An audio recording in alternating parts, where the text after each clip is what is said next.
Hello students, કેમ છો તમે બધા? મજામાં ને? આજના આ લેક્ચરમાં ચેપ્ટર નંબર 11 બળ અને દબાણમાં આપણે ભણીશું. ગયા લેક્ચરમાં આપણે સ્નાયુ બળ વિશે ભણી ગયા હતા કે સ્નાયુ બળ લગાવવાથી શું ફેરફાર થાય છે. તો કોઈ પદાર્થ છે એને સ્થિર સ્થિતિમાંથી ગતિમાં લાવી શકાય છે. જો પદાર્થ ગતિમાં હોય તો એની ઝડપમાં ફેરફાર કરી શકાય, અને ગતિમાન પદાર્થ હોય તો તેની દિશા બદલી શકાય, અથવા તો પદાર્થનો આકાર બદલી શકાય છે. આ બધી જ અસરો એકસાથે ઉત્પન્ન થાય એવું તો ના જરૂરી હોય ને, કે કોઈ પણ પદાર્થમાં એક જ સાથે જો ગતિ કરતો હોય તો એ બધી જ અસરો ઉત્પન્ન થાય એવું જરૂરી નથી, પરંતુ આ બધામાંથી થોડી અથવા તો બધી જ અસરો ઉત્પન્ન કરી શકાય છે. એટલે કે આ બળમાંથી એક અથવા વધારે અસર ઉત્પન્ન કરી શકાય છે, અને કોઈ પણ અસર બળ વગર ઉત્પન્ન કરી શકાતી નથી. એટલે કે બળ લગાડ્યા વગર કોઈ પદાર્થ કોઈ ગતિમાં નથી આવી શકતો, ગતિની દિશા નથી બદલી શકતો, કે આકાર પણ બદલી શકતો નથી. ઇન શોર્ટ, આપણે એટલું યાદ રાખીશું કે કોઈ પણ પદાર્થ ઉપર જ્યાં સુધી બળ નહીં લાગે ત્યાં સુધી કોઈ પદાર્થ આપમેળે ગતિમાં આવી શકતો નથી, કે પોતાની દિશા પણ બદલી શકતો નથી. હવે વાત કરીશું સંપર્ક બળ, સ્નાયુ બળ. સ્નાયુ બળ એટલે કે પુસ્તકને આપણે ધક્કો નહીં મારીએ, એને સ્પર્શ નહીં કરીએ ત્યાં સુધી પુસ્તક જાતે ખસી જશે? ના, સિમ્પલ વસ્તુ છે, એ નહીં ખસે. બીજી વસ્તુ, પાણીની કોઈ ડોલ છે, એને ઉચક્યા વગર આપણે એમ કહી દઈએ કે અહીંયા ખસી જશે, તો એ ખસી જાય? ના ખસી જાય, એને ઉચકવી પડે. તો સામાન્ય રીતે કોઈ વસ્તુ ઉપર બળ લગાડવું પડે, એટલે કે તમારા શરીરનો સંપર્ક વસ્તુ સાથે કરાવવો જરૂરી છે. એટલે કે સંપર્ક કોઈ લાકડી કે દોરડા વડે હોઈ શકે, પરંતુ એ સંપર્ક થાય તો જ એના ઉપર સ્નાયુ બળ લાગશે, અને સ્નાયુ બળ લાગવાના કારણે વસ્તુ શું થશે? ખસશે, અથવા તો એને ઉચકી શકીશું. એટલે કે જ્યારે આપણે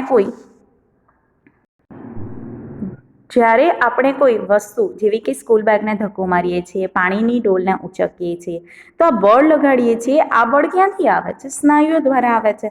તો આપણા સ્નાયુઓની ક્રિયાને લીધે લાગતા બળને સ્નાયુ બળ કહે છે. ઇન શોર્ટ, આપણે એવું કરીશું, સ્નાયુ બળની વ્યાખ્યા શું લઈશું કે આપણા સ્નાયુઓની ક્રિયાને લીધે જે પણ બળ લાગે છે તેને સ્નાયુ બળ કહે છે. કયું બળ કહે છે? સ્નાયુ બળ. સ્નાયુ બળ ઘણી બધી ક્રિયામાં ઉપયોગી છે. જેમ કે પાચનની ક્રિયામાં ખોરાક અંડાળીમાં ધકેલાય છે, તો એ પણ કઈ ક્રિયા છે? સ્નાયુ બળની ક્રિયા છે. શ્વસન પ્રક્રિયામાં શ્વાસ અંદર લેતી વખતે અને બહાર લેતી વખતે ફેફસા ફૂલે છે અને સંકોચાય છે, મતલબ એમાં પણ સ્નાયુ બળ લાગેલું છે. આ સિવાય આપણે કોઈ વસ્તુને ખેંચવી છે અથવા તો એને એક જગ્યાએથી બીજી જગ્યાએ લઈ જવી છે, તો પણ કયું બળ વપરાશે? સ્નાયુ બળ. પ્રાણીઓ પણ તેમની શારીરિક ક્રિયાઓ અને બીજા કાર્યો કરવા માટે પણ સ્નાયુઓનો બળનો ઉપયોગ કરે છે. જેમ કે વિવિધ કાર્યો કરવા માટે બળદ છે, ઘોડા છે, ગધેડા છે, ઊંટ છે, આ બધા વિવિધ પ્રાણીઓનો ઉપયોગ કરે છે.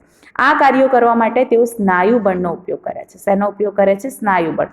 એટલે કે અહીંયા આપણને ચિત્રમાં દેખાય છે કે બે બળદો ઉપર શું બહુ મોટો ઘાસચારો લઈ જવામાં આવે છે, અને તેના ઉપર એક માણસ બેઠેલો છે. તો આ બધા વજનને ખેંચવા માટે બળદ શેનો ઉપયોગ કરશે? સ્નાયુ બળનો ઉપયોગ કરશે. આગળનો ટોપિક છે કે સ્નાયુ બળથી બીજું કયું કયું કામ થશે. તો સ્નાયુ બળથી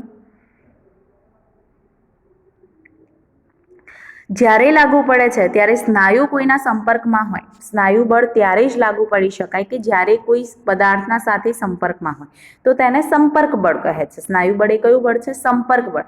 એટલે કે જ્યારે સ્નાયુ કોઈ પદાર્થ સાથે સંપર્કમાં હોય ત્યારે જે બળ લાગે છે તેને સંપર્ક બળ કહે છે. કયું બળ કહેવામાં આવે છે?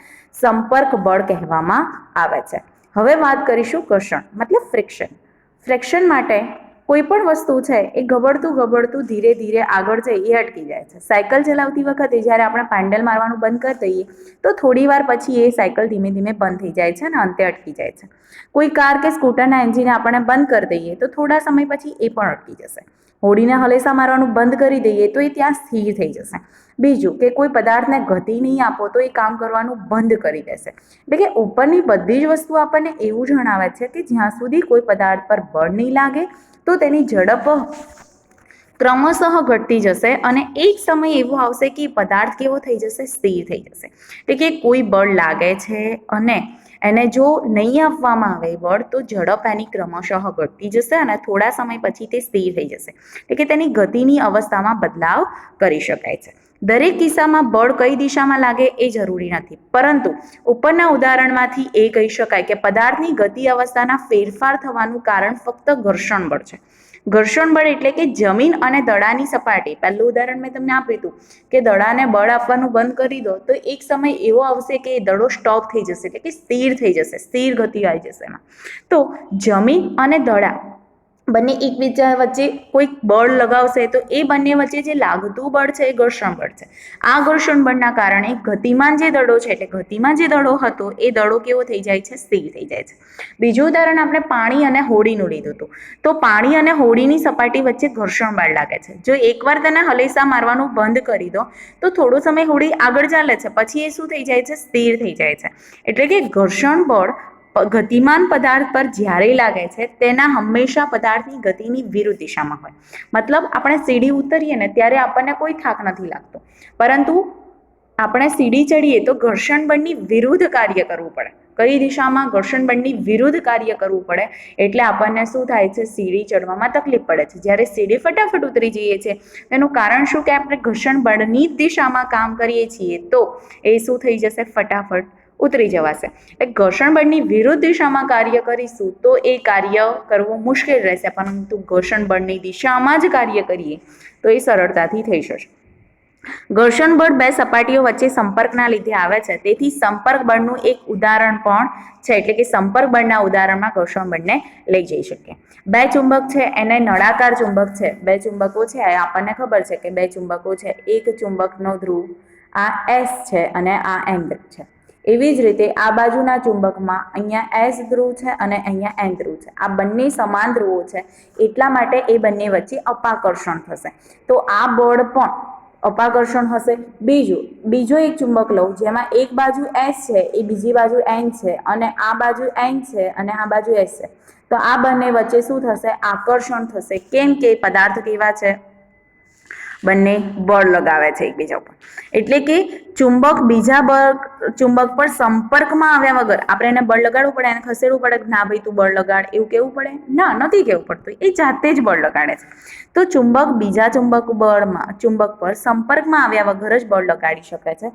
તો ચુંબક દ્વારા લાગતું આ બળ જે છે તેને અસંપર્ક બળ અથવા તો બિનસંપર્ક બળનું ઉદાહરણ કહી શકાય છે. એટલે કે ચુંબક પર કોઈ લોખંડના ટુકડાને લગાવવામાં આવતું બળ પણ અસંપર્ક બળ છે, અથવા તો બે ચુંબક વચ્ચે લાગતું જે બળ છે એ પણ અસંપર્ક બળ છે. હવે વાત કરીશું સ્થિર વિદ્યુત બળની. કોની વાત કરીશું? સ્થિર વિદ્યુત બળ. પ્લાસ્ટિકની સ્ટ્રો લેવાની, લગભગ બે સરખાના ટુકડા કરવાના. દોરીની મદદથી કોઈ એક ટુકડાને કોઈ ટેબલની ધાર પર લટકાવવાનો અને સ્ટ્રોના બીજા ટુકડાને પોતાના હાથમાં પકડવાનો. મુક્ત છેડાને કાગળના ટુકડા સાથે ઘસીને સ્ટ્રોને ઘસેલા છેડાને લટકાવેલા સ્ટ્રો પાસે લઈ જવાનો. બે ટીકડાઓ એકબીજાને સ્પર્શે નહીં તેનું ધ્યાન રાખો. તો લટકાવેલા સ્ટ્રો મુક્ત છેડાને કાગળના ટુકડા સાથે ઘસી ફરીથી એના જેવો પ્રયોગ કરીશું તો શું થશે? એ બંને એકબીજાની નજીક આવે છે, એટલે કે એક સ્ટ્રો બીજી સ્ટ્રોને આકર્ષે છે. સ્ટ્રોને પણ કાગળના ટુકડા સાથે ઘસવામાં આવે તો તે તેના અપાકર્ષક છે. એટલે કે સ્ટ્રોને કાગળના ટુકડા સાથે ઘસવાથી સ્ટ્રો વિદ્યુત ભાર ઉત્પન્ન કરે છે. શું કરે છે? વિદ્યુત ભાર. આ પહેલા તમે આગળના ધોરણમાં ભણી ગયા હતા કે વિદ્યુત ભાર ઉત્પન્ન કરે છે. તો જ્યારે વાત આવે કે વિદ્યુત ભાર ઉત્પન્ન થઈ જાય છે ત્યારે શું થાય છે કે પેલા આપણે વાળમાં કાંસકો ઘસતા હતા અને જેથી વાળ ચોંટી જતા હતા એ વાળો, પછી રૂના ફર વાળો, આ બધા પ્રેક્ટિકલ આપણે આગળના ધોરણમાં ભણીને આવ્યા છીએ. તેમાંથી શું થતું હતું? વિદ્યુત ભાર ઉત્પન્ન થતો હતો. એક વિદ્યુત ભારિત પદાર્થ વડે બીજા વિદ્યુત ભારિત કે વિદ્યુત ભાર રહિત પદાર્થ પર લાગતું જે બળ છે તેને સ્થિત વિદ્યુત બળ કહે છે. બે પદાર્થો સંપર્કમાં ના હોય ત્યારે પણ જો બળ અસ્તિત્વમાં હોય તો તેવા બળને અસંપર્ક બળ કહે છે. સ્થિત વિદ્યુત બળ પણ અસંપર્ક બળનું ઉદાહરણ છે. નેક્સ્ટ છે ગુરુત્વાકર્ષણ બળ. શું છે? ગુરુત્વાકર્ષણ બળ.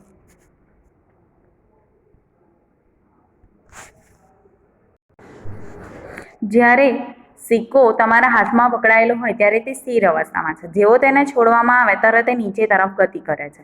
એટલે કે પદાર્થો કે વસ્તુઓ પૃથ્વી તરફ પડે છે એટલે કારણ તે પૃથ્વી તેને પોતાની તરફ ખેંચે છે, અને આ બળને ગુરુત્વ બળ અથવા તો ગુરુત્વાકર્ષી બળ અથવા તો ગુરુત્વ બળ કહે છે. ગુરુત્વ બળ બધા જ પદાર્થો ઉપર લાગે છે. એટલે કે આપણી પૃથ્વીમાં ગુરુત્વાકર્ષણ બળ દરેક સમયે દરેક પદાર્થ ઉપર લાગતું હોય છે. ગુરુત્વ એ માત્ર પૃથ્વીના એકલાનો ગુણધર્મ નથી, પરંતુ વિશ્વનો દરેક પદાર્થ જે નાનો હોય કે મોટો હોય એ પદાર્થ બીજા પદાર્થ ઉપર બળ લગાડે છે, અને આ પ્રકારનું જે બળ છે તેને ગુરુત્વાકર્ષણ બળ કહે છે. હવે વાત કરીશું દબાણની. કોઈ લાકડાના પટ્ટિયામાં એક ખીલીને શું કરવામાં આવે છે? ખોસવામાં આવે છે. તો એને ઠોકવી પડશે, અણીદાર ખીલીને નીચે તરફ ઠોકવી પડશે. તો એ શાકભાજીની કોઈ બુઠ્ઠી છરી વડે કાપો છો, પછી ધારદાર છરી વડે કાપો તો કયું સરળ રહે? કોઈ શાકભાજી કાપવું છે તો એને ધારદાર વડે વસ્તુ વડે કાપશો તો ફટાફટ કપાઈ જશે. બુઠ્ઠી છરી વડે કાપો તો એને કાપવામાં શું થશે? સમય લાગશે. બીજું, કોઈ ખીલીને ટાંકવી છે તો એના માટે આપણે કોઈ બળ લગાડવું પડશે ઉપર, તો હથોડીથી આપણે બળ લગાડીએ છીએ. તો ખીલીને અણીદારને તે ક્ષેત્રફળથી આ કાર્ય કરવું સહેલું બને છે. એટલે એકમ ક્ષેત્રફળ દીઠ લાગતા બળને દબાણ કહે છે. દબાણ માટે સૂત્ર છે દબાણ બરાબર બળ છેદમાં તે સપાટી પર લાગતું હોય તે ક્ષેત્રફળ. એટલે કે બળ જે સપાટી પર લાગતું હોય તેને ક્ષેત્રફળ કહેવામાં આવે છે. તો અહીંયા આ ભારે વજન લઈને જતો કુલી છે એના ઉપર બળ લાગે છે એટલે ક્ષેત્રફળમાં. જો બળ સમાન હોય તો પૃષ્ઠનું ક્ષેત્રફળ ઓછું હોય, તેના પર લાગતું દબાણ એટલું જ વધારે હોય તો અણીદાર ભાગનું ક્ષેત્રફળ અને તેના શીર્ષના ક્ષેત્રફળ કરતાં ઓછું હોય છે. ખીલીના અણીદાર ભાગને લાકડાના પાટિયા પર ઠોકવામાં આવે તો પૂરતું દબાણ ઉત્પન્ન કરી શકાય છે. ખભા પર લગાવેલા થેલામાં પહોળી પટ્ટી કેમ લગાડવામાં આવે છે? તો થેલામાં પાતળી પટ્ટી કેમ નથી હોતી? તો પહોળી પટ્ટી હોય તો એના ઉપર બળ વધારે લાગે એટલે ક્ષેત્રફળ એનું વધી જાય, જેથી બળ કેવું લાગે? ઓછું લાગે અને એને સરળતાથી ઉંચકી શકીએ. કાપવા અને કાણા પાડવાવાળા સાધનો હોય એની ધાર હંમેશા તીક્ષ્ણ હોય, કેમ કે એ ઝડપથી કામ કરી શકે. એના ઉપર ઘર્ષણ કેવું લાગે છે? ઓછું, અને ગુરુત્વાકર્ષણ બળ ઓછું લાગે છે. ચલો બાળકો, આજના લેક્ચરમાં આપણે જે પણ કંઈ ભણ્યા છીએ તે તમારે તમારી નોટબુકમાં લખવાનું છે, અને પ્રવાહી તથા વાયુઓ દ્વારા લાગતું દબાણ એ આપણે નેક્સ્ટ લેક્ચરમાં ભણીશું. ત્યાં સુધી બાળકો આવજો.